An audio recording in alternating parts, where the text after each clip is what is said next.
Abria de trás, tinha uma senhora grávida deitada, quase ganhando o neném. Perguntei pra ela, como é que tu foi parar aí dentro? E o que ela lhe respondeu? Ela me disse assim, moça, eu tô no hospital, né? Eu disse, não, tu não tá no hospital, você tá numa oficina mecânica. É difícil de acreditar, mas a história é verdadeira. No sul do país, uma gestante foi esquecida na parte de trás da ambulância. Por causa dessa negligência, a justiça entendeu que ela tem direito a uma indenização por danos morais. Diante de um fato desse, que é gritante, que não tem o que dizer, é uma falha do serviço público. Se foi diagnosticado que a pessoa tinha câncer, ele ia. Se ele não quisesse ir, levavam. O drama das vítimas da hanseníase. Durante os anos 50, os diagnosticados com a doença eram proibidos de viver nas cidades. O isolamento era feito em hospitais colônia. Para tentar compensar um período de preconceito, o governo passou a conceder a essas pessoas uma pensão especial. Mas nem sempre é rápido conseguir o benefício. Houve sim, com certeza, demora, talvez até outras que não chegaram à justiça. E esse processo, de uma certa forma, ajudou a estrutura de governo a se organizar.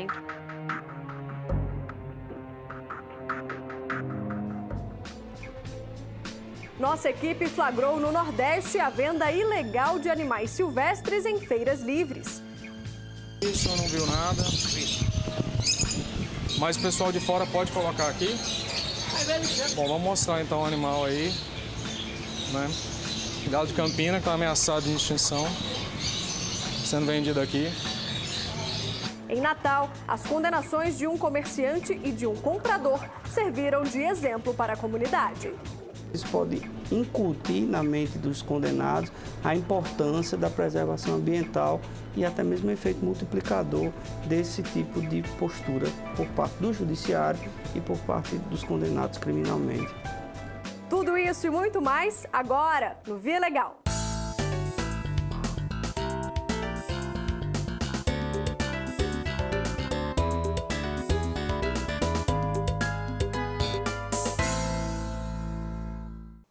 Uma doença crônica e contagiosa que isolou milhares de brasileiros no início dos anos 50. Mulheres, homens, crianças, sem distinção. Quem tinha hanseníase, mais conhecida como lepra, era obrigado a viver em hospitais colônia, afastados da civilização. O isolamento só chegou ao fim com a descoberta de remédios eficazes. E nem isso afastou o preconceito e os traumas enfrentados pelas vítimas. Para compensar esse sofrimento, o governo decidiu conceder uma pensão especial a essas pessoas. Mas nem todo mundo consegue receber o benefício de maneira fácil. Quem vê Maria assim, divertida e cheia de história para contar, nem imagina os momentos difíceis que ela precisou enfrentar ainda criança. Aos 10 anos, teve que deixar para trás os pais e os irmãos na zona rural de Goiás. Maria foi levada à força pela polícia para um hospital colônia, onde na época ficavam as pessoas diagnosticadas com a hanseníase. Se foi diagnosticado que a pessoa tinha câncer, ele ia. Se ele não quisesse ir, levavam. Eu saí chorando, todo mundo chorando, aquele desespero, sabe? Porque nunca tinha saído de perto da minha família. Histórias como a de Maria se repetiram por todo o país. Naquela época era um medo mais horroroso da vida. Me sentia mal porque eu não podia pegar meus filhos. A gente vinha com a sentença de morrer. Eu tentei me matar quando eu me internei na colônia. A lepra é uma das doenças mais antigas de que se tem registro na história da humanidade. Os primeiros casos datam de 800 anos antes de Cristo. No Brasil, a doença foi detectada no início do século 17, mas foi em 1920 que a hanseníase se espalhou pelo país.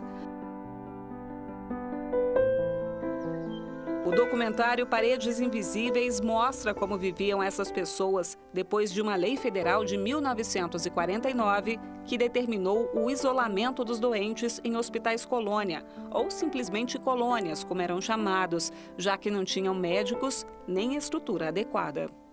Aí quando eu cheguei era aquela sujeira medonha, não existia água para fazer limpeza. A água para tomar um banho era um garapé lá no meio do campo, que lá o boi bebia e tudo. Sei que era precário mesmo.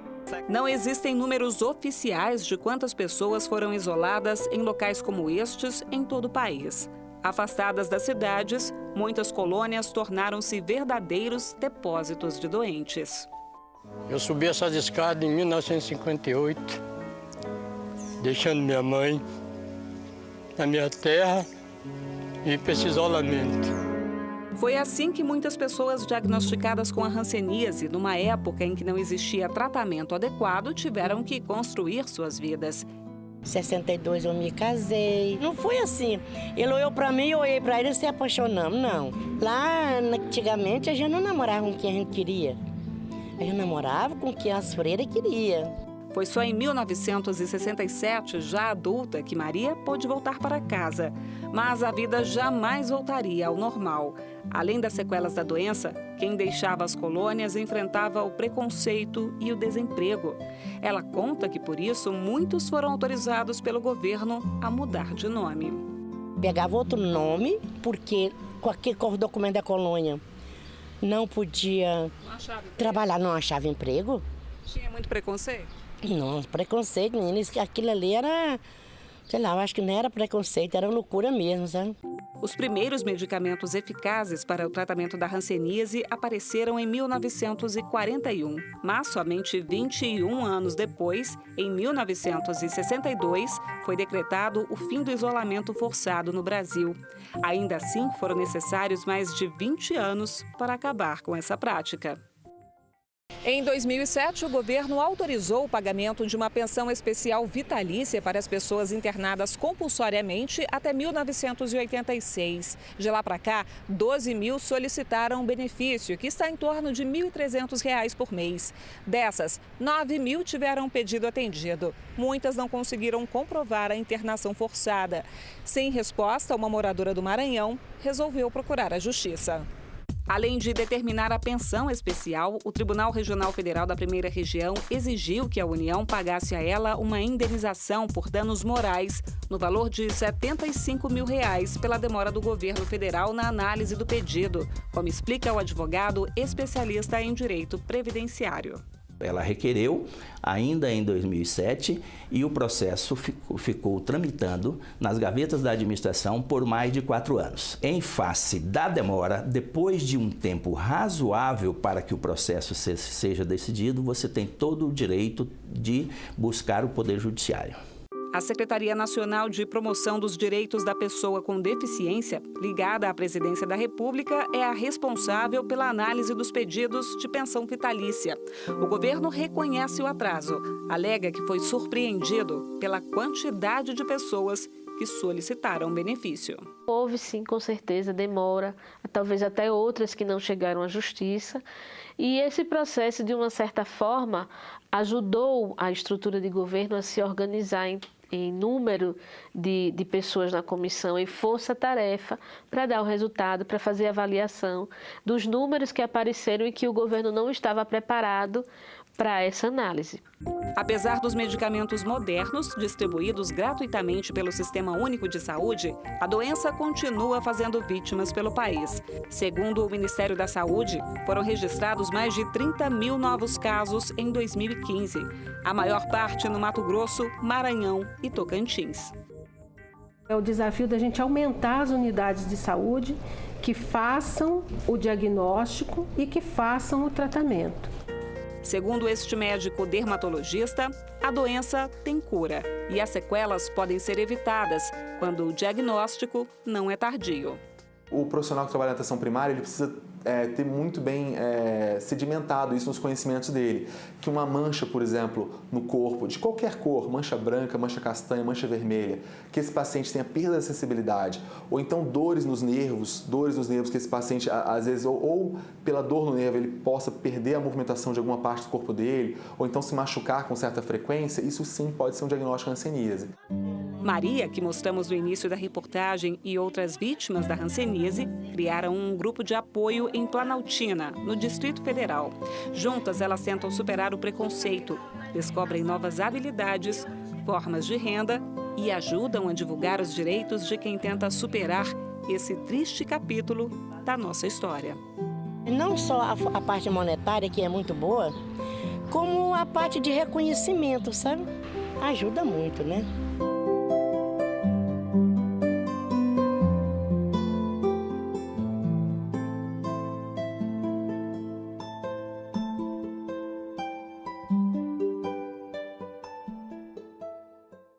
A história que você vai conhecer agora vem do sul do país e mostra como a irresponsabilidade de um servidor da saúde colocou em risco a vida de uma gestante. Parece até mentira, mas ela foi esquecida na parte de trás da ambulância durante horas e só conseguiu atendimento depois que um mecânico resolveu ajudá-la. Era para ser um trajeto rápido, de emergência.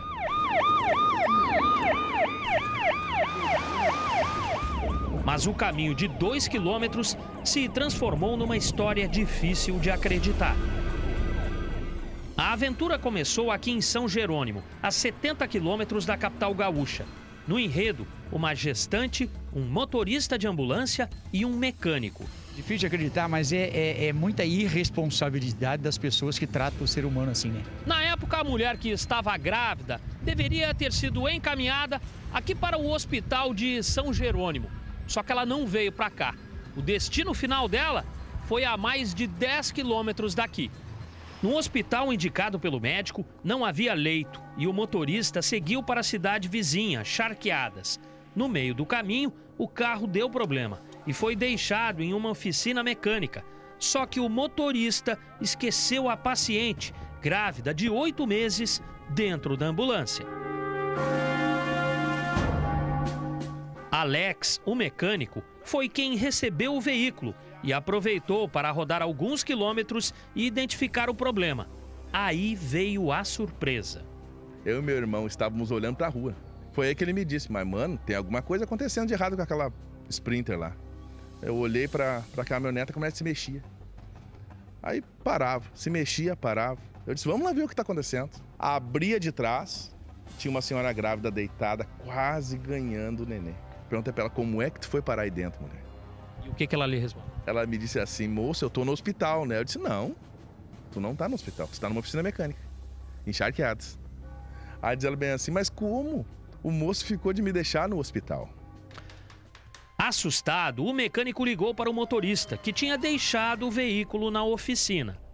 Ele me disse, eu já tô em Porto Alegre, tô chegando na Ilha da Pintada.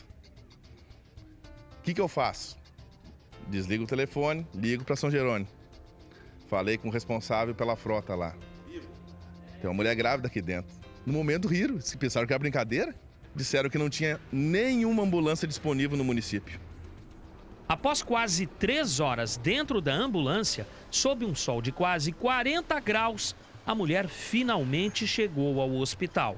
Chamei um táxi, ele levou ela para São Jerônimo, soube depois, no que ela chegou, liguei para ver se ela tinha chegado bem.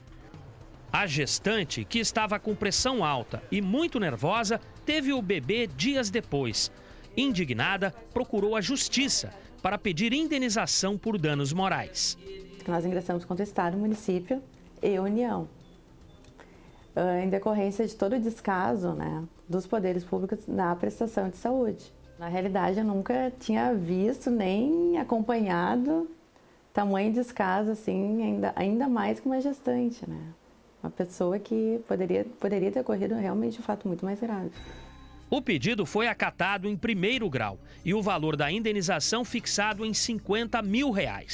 Os réus recorreram, mas o Tribunal Regional Federal da 4ª Região confirmou o direito à indenização. E nesse caso, além desse problema, né, decorrente dessa falta de leitos, então aí vem o segundo problema, que é como o motorista chega e verifica que não tem leitos, ele levar o paciente para algum lugar, mas nesse caso não se verificou isso, e aí o mecânico acaba descobrindo quando está que tem alguém dentro da ambulância. Diante de um fato desse, que é gritante, que não tem o que dizer, é uma falha do serviço público.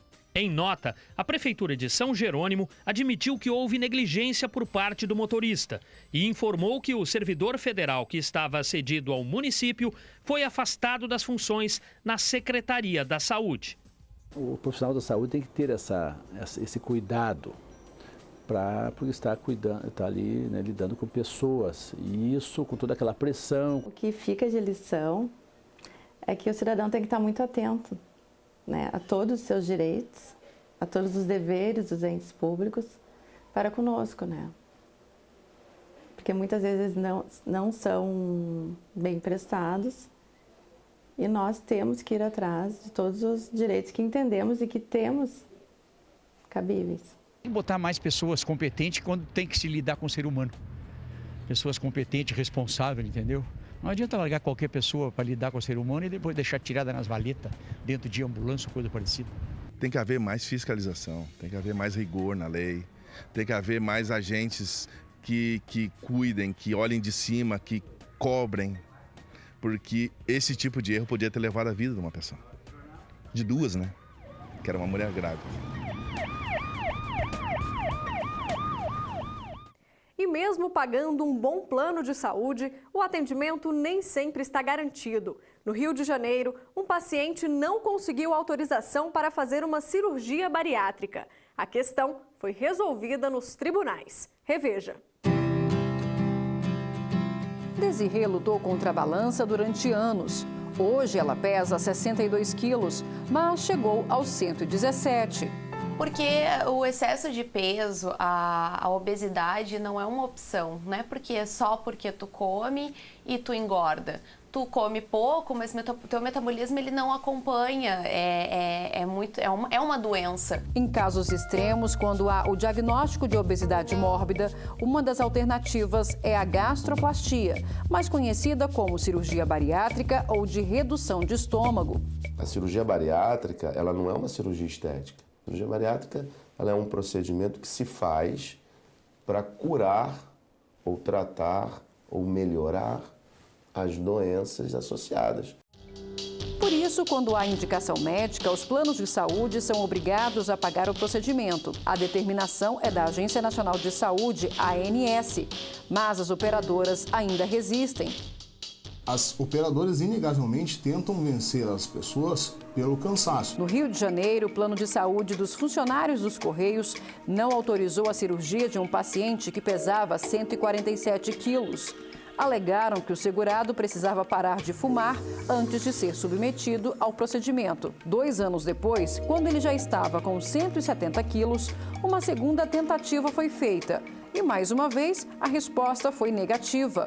O paciente decidiu denunciar a empresa e o caso chegou ao Tribunal Regional Federal da 2ª Região, que condenou os Correios a pagar R$30 mil por danos morais.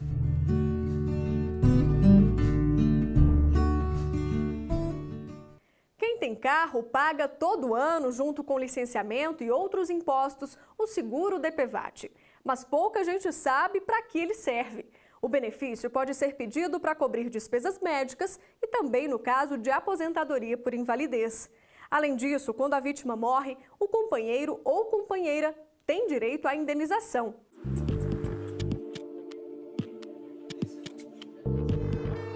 De repente, descendo a ladeira, eu pisei no freio, acabou o freio, tinha gente para um lado, para o outro e tal. Sei que eu passei por cima de 2 carros, bati numa casa e o carro capotou. E foi isso. O motorista Samuel fraturou o joelho e ficou internado durante 22 dias no hospital. Passou por 4 cirurgias e, desde o acidente, há 5 anos, não conseguiu mais voltar a dirigir. Eu sinto dores, para mim dormir é ruim, para tudo é ruim. Graças a Deus eu estou vivo, mas é muito difícil. Até difícil de explicar. Ele foi aposentado pelo INSS por invalidez permanente, mas até hoje não recebeu a indenização do seguro DPVAT, um benefício previsto para motoristas, passageiros e pedestres, vítimas de acidentes de trânsito. Quando realmente eu precisei, não era nada daquilo que o povo falava. Eu fui lá, fiz o trâmite tudo direitinho, entreguei documentação, fiquei esperando a resposta. Com 15 dias eles me deram uma negativa que eu não tinha direito e aí eu procurei um advogado. A Lei 8.441 prevê o pagamento de indenização em casos de acidentes que provoquem invalidez permanente, como no caso de Samuel, e reembolso de despesas médicas. Além disso, se a vítima morrer, o companheiro ou a companheira tem o direito de receber o benefício, que pode chegar a R$ 13.500. Numa situação onde a vítima esteja impossibilitada até de trabalhar, ela tem uma condição de vida melhor, ou até numa situação de morte, onde o familiar cria uma dependência daquele pai de família, mãe de família, onde ocorre o óbito, que a pessoa, o herdeiro legal, ele possa ter acesso a esse valor para ter uma subsistência, ou até propriamente o cônjuge. O problema é que a Superintendência de Seguros Privados, a SUSEP, responsável pelo controle e fiscalização do DPVAT, negava esse direito a casais homoafetivos. A história se repetiu tantas vezes que em São Paulo o Ministério Público Federal entrou com uma ação civil na Justiça pedindo o pagamento das indenizações a essas pessoas. Nós somos cidadãos plenos de direitos. E como cidadãos plenos de direitos, para onde eu direciono o meu afeto, o meu amor, com quem eu durmo, com quem eu sou casado, quais são as minhas práticas sexuais, quais são os meus desejos, isso não deve diminuir e tampouco aumentar os meus direitos.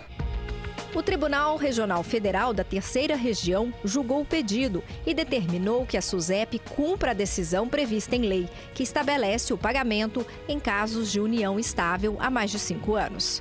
Como o companheiro da união homoafetiva tem, segundo decisões dos tribunais superiores e do próprio Supremo, direito a perceberem a pensão por morte e também ao auxílio reclusão, nada mais lógico que eles tenham direito também a ver reconhecida essa união homoafetiva e receber esse seguro. A vítima ou beneficiário pode dar entrada no pedido até 3 anos depois da data do acidente. Segundo dados da seguradora responsável pelo pagamento do DPVAT no Brasil, no ano passado, mais de 600 mil pessoas foram indenizadas. A seguradora tem um prazo máximo de até 30 dias para poder indenizar, para realmente poder efetuar aquela indenização. Caso contrário, o 31º dia pago, esta seguradora está sujeita às penalidades legais atribuídas pela autarquia, que é a Superintendência de Seguros Privados. Eu pago como qualquer outra pessoa paga. Eu não posso ser lesado. Apesar de proibida, a venda ilegal de animais silvestres é facilmente flagrada em feiras livres pelo país. Os órgãos de controle contam com a ajuda de denúncias para inibir essa prática. E foi por meio de uma delas que um comerciante e um comprador foram presos em flagrante no Rio Grande do Norte. Um mercado cruel. O lucro acima de qualquer preço. Segundo o IBAMA, no Brasil, o tráfico de animais silvestres movimenta cerca de 7 bilhões de reais por ano. E os números assustam. Anualmente, 38 milhões de animais são retirados da natureza. E vale tudo para driblar a fiscalização. Os animais eles são transportados de uma maneira que não visa o bem-estar dele, visa o bem-estar do traficante que não quer ser pego, não quer ser preso. Então eles transportam os animais anestesiados, que transportam os animais em tubos de PVC, em fundos falsos de mala. Nessas condições, 9 em cada 10 animais vítimas do tráfico acabam mortos. Dos que sobrevivem, alguns são levados para zoológicos, outros vão parar nas mãos de colecionadores. E tem ainda aqueles que são mortos para que a pele ou outras partes do corpo sejam vendidas. Muitas vezes o tráfico começa com pequenos fornecedores encontrados em feiras livres. No Recife, fomos até o Mercado da Madalena, um dos mais conhecidos pela venda ilegal de animais silvestres. Isso, eu não viu nada. Mas o pessoal de fora pode colocar aqui? Bom, vamos mostrar então o animal aí, né? Galo de Campina, que está ameaçado de extinção, sendo vendido aqui. Do Recife, vamos para Natal, no Rio Grande do Norte. Nesta feira, encontramos animais de todos os tipos. Eles ficam sem água ou comida, em gaiolas apertadas, num calor de quase 40 graus. Aqui não fomos bem recebidos. Um dos motivos é que foi por meio de uma denúncia que um comerciante e um comprador acabaram no banco dos réus. Os acusados foram presos em flagrante aqui na Feira do Carrasco. Francisco Eudes de Oliveira estava vendendo um pássaro da espécie graúna a Paulo Gomes. O animal silvestre foi negociado por R$ 80 e um relógio de pulso.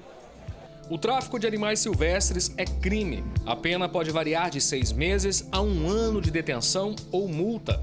O homem que vendia o pássaro alegou que só comercializou o animal por questão de sobrevivência.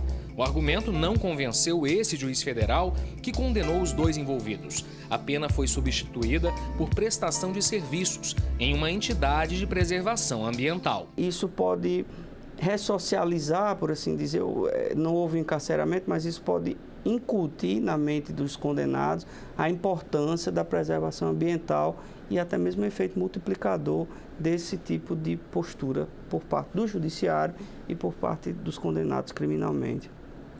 No Brasil, as espécies resgatadas são levadas para os centros de triagem de animais silvestres, os CETAS. Nesse, em Pernambuco, encontramos 350 aves que foram apreendidas na Feira de Carpina, que fica na região metropolitana do Recife. A gente vai fazer a triagem deles, ou seja, onde a gente vai ver quem pode ser solto em pouco tempo, quem precisa de uma reabilitação mais intensa, quem vai precisar de cirurgia, de um processo mais elaborado na sua recuperação. Essas araras vermelhinhas já estão reabilitadas e até formaram um casal durante o período no viveiro. Em breve, elas serão livres, darão continuidade à espécie e vão poder ser admiradas. Dessa vez, não atrás das grades, mas colorindo o céu do país. O Via Legal fica por aqui, mas na semana que vem tem mais decisões inéditas da Justiça Federal para você.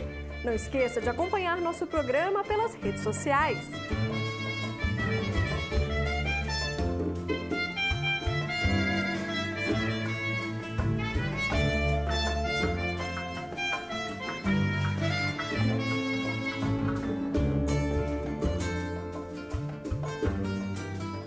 Curta, compartilhe e deixe sua opinião por lá. Até mais! Tchau!